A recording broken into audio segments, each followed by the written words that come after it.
Auzubillahiminash-shaytanir-rajim. Bismillahir-rahmanir-rahim. अस्सलाम वालेकुम everyone. How are you all बेटा?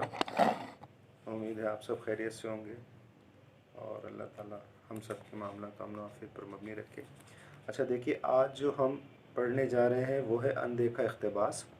बेटा ये पेपर 2 का क्वेश्चन नंबर 1 होता है और जिसके कुल नंबर जो हैं वो 20 होते हैं, यानी 20 नंबर का सवाल होता है. दोनों पेपर्स में सबसे ज़्यादा नंबर का अगर कोई सवाल है तो ये अनदेखा इख्तिबास होता है, जिसके कुल नंबर जो हैं वो 20 होते हैं. इसको हल करने के जो कवायद व ज़वाबित हैं वो अब मैं आपके सामने पढ़ रहा हूँ. अच्छा, इसके साथ साथ मैं ये नोट्स जो हैं इनकी पिक भी आपको सेंड करूँगा एज़ यूजुअल. तो पहला जो हमें जिस बात का ख्याल रखना है कि हमें जो भी दी गई इबारत है उसको गौर से पढ़ना है. इबारत का बगौर मुताला करें, इशारात को अच्छी तरह पढ़कर और समझकर तफसील लिखना शुरू करें. यानी जो भी हिंट्स वहाँ पर दिए गए हैं उनको पहले अच्छी तरीके से पढ़िए, फिर उसके बाद उसकी तफसील लिखना शुरू करें. जल्दबाजी से गुरेज करें. हद अल्फाज 300 से 350 अल्फाज पर मुश्तमिल है. जुमले हरगिज़ न दोहराएं. इबारत से मनअन जुमले हरगिज़ तहरीर ना करें, बल्कि इशारात की तफसील ज़्यादा से ज़्यादा अपने अल्फाज में लिखें. देखिए बेटा, इसमें आपको इस बात का ख्याल रखना है कि आपने जो तफसील लिखनी है तो जो वहाँ पे हैंड्स होंगे यानी जो इशारात होंगे उनकी तफसील लिखनी है. और 300 से 350 अल्फाज पर मबनी तफसील है, यानी अगर 3 हैंड्स वहाँ पर हैं, 3 इशारात वहाँ पर हैं, तो आपको एक इशारे की जो तफसील है वो 100 अल्फाज पर मबनी लिखनी होगी. और आपको लाजमी इस बात का ख्याल रखना है कि वो एज़ इट इज़ आप जो इबारत है वहाँ से ना लिखें. लिंक ज़रूर हो लेकिन आप लिखें अपने अल्फाज में. ठीक है, तो वही बात अभी मैंने आपको बताई थी. अच्छा, उसके बाद तफसील बामकसद और मेयारी अल्फाज पर मबनी होनी चाहिए. यानी जो भी तफसील आप लिख रहे हैं वो बहुत अच्छी हो और उसके अल्फाज बहुत अच्छे हों और टू द पॉइंट बात हो, बामकसद बात की जा रही हो. ऐसी बात ना हो कि जिसका कोई मकसद नहीं है या बिला वजह की आप तफसील लिख रहे हैं जिसकी ज़रूरत नहीं है. सिर्फ वो बातें तहरीर करें जो पूछी गई हों.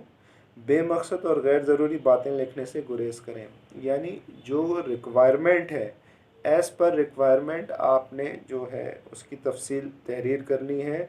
बिला वजह की बेमकसद की तफसील अगर आप लिखेंगे तो उसके आपको नंबर्स नहीं मिलेंगे. तो इस चीज़ का ख्याल रखिए बेटा कि जो भी तफसील लिखने जा रहे हैं वो उन इशारात पर मबनी हो और जो इबारत है उस पर मबनी हो.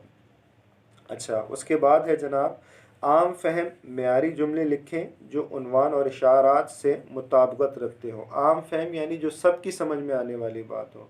ज़रूरत से ज़्यादा मुश्किल उर्दू ना लिखिए, बल्कि ऐसे जुमले लिखिए अच्छे अल्फाज पर मबनी जो सबकी समझ में बआसानी आ सकें.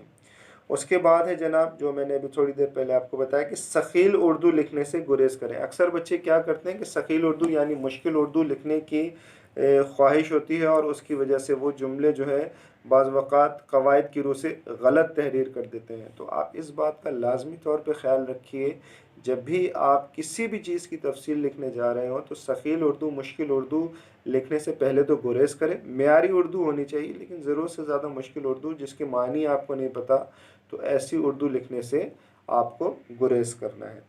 जो बात मैं हमेशा कहता हूँ, इसके बाद सफाई और खुशखती का ख़ास तौर पर ख्याल रखें. देखिए, आप लोग जो हैं ओ लेवल्स के स्टूडेंट हैं, आपको इस बात का ख्याल रखना है कि आपका काम बहुत साफ़ सुथरा हो और जो आप लिख रहे हैं वो कम अज़ कम रीडेबल हो. आपकी राइटिंग इतनी बेहतर होनी चाहिए कि अल्फाज वाज़े तौर पर समझ में आ रहे हो. अच्छा, आपकी वर्क प्रेजेंटेशन जो है बहुत ज़्यादा अहमियत की हामिल होती है, तो आपको इस चीज़ का ख्याल रखना है कि आपकी वर्क प्रेजेंटेशन जो है वो बहुत अच्छी हो. अच्छा, नेक्स्ट जो मैं बात बताने जा रहा हूँ, हर इशारे की तफसील तहरीर करने के बाद उसे अच्छी तरह पढ़ लें. इशारात की तफसील की तकमील पर उसे एक दफ़ा अच्छी तरह पढ़ लें ताकि इग़लात की बर वक्त इसलाह हो सके. इग़लात की इसलाह यानी जो आपसे गलतियाँ हुई हैं, जो मिस्टेक्स हुई हैं, उनकी करेक्शन हो सके. इस बात का भी आपको लाजमी तौर पर ख्याल रखना है. तो बेटा ये तो हो गए अनदेखा इख्तिबास से मुताल्लिक़ कवायद व ज़वाबित. एक दफ़ा फिर दोहराता चलूँ, अनदेखा इख्तिबास पेपर 2 का क्वेश्चन नंबर 1 है जिसके कुल नंबर 20 हैं. अच्छा, मैंने जो आपको इख्तिबास दिया है वो खेल पर मबनी है, तो उसके मुताल्लिक़ जो एक तो आपको वहाँ से प्रिंट आउट की फॉर्म में मैं आपको अभी पिक्चर भेजूंगा, और जो उसके सवालात जवाबात हैं, जो इशारात हैं, सवालात जवाबात मैं कह रहा हूँ, जो इशारात मैंने बेटा लिखे हैं वो मैं आपको मेरी हैंड राइटिंग में नज़र आएंगे। बहुत अच्छे तरीके से, ढंग से, बिल्कुल समझदारी के साथ आपने उसे अटैम्प्ट करना है। अच्छा, जो भी आप काम करेंगे एक तो बहुत साफ़ सुथरा हो, कवायद व ज़वाबित का आप लाजमी तौर पर ख़्याल रखिएगा बेटा, और उसके साथ साथ इस जो भी कुछ आप लिख रहे हैं उसको आप मेरे पेज पे, मेरा व्हाट्सएप का जो पेज है जिससे मैं आपसे अभी बात कर रहा हूँ, उस पे सेंड करेंगे, अपनी क्लास के पेज पे सेंड नहीं कीजिएगा, क्योंकि वहाँ पे जब आप बहुत ज़्यादा चीज़ें सेंड करने लगते हैं तो जो दीगर टीचर्स हैं उनके लिए मसले मसाइल पैदा होते हैं, और फिर जो बात की अहमियत है वो कहीं गायब हो जाती है।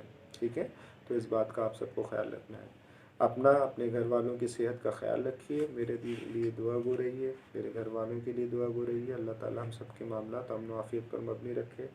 एक बड़ा दिल खराश जो कल ख़बर सुनने को मिली कि जुम्मे की नमाज़ पर जो मर्द हजरात हैं उस पर उन्हें मना किया गया है कि वो मस्जिद में ना आए। तो ज़्यादा से ज़्यादा बेटा घरों में इबादत का एहतमाम कीजिए, नमाज़ें पढ़ें, अल्लाह ताला से इस्तग़फ़ार करें। अल्लाह ताला इस बुरी घड़ी में हम सब का हामी व नासिर हो। इसको बेटा आप, आज जुम्मे का दिन है तो आप कोशिश कीजिएगा इसे आप मुझे कल तक लाजमी तौर पर मेरे पेज पे सेंड कर दें। ठीक है, अल्लाह हाफ़िज़।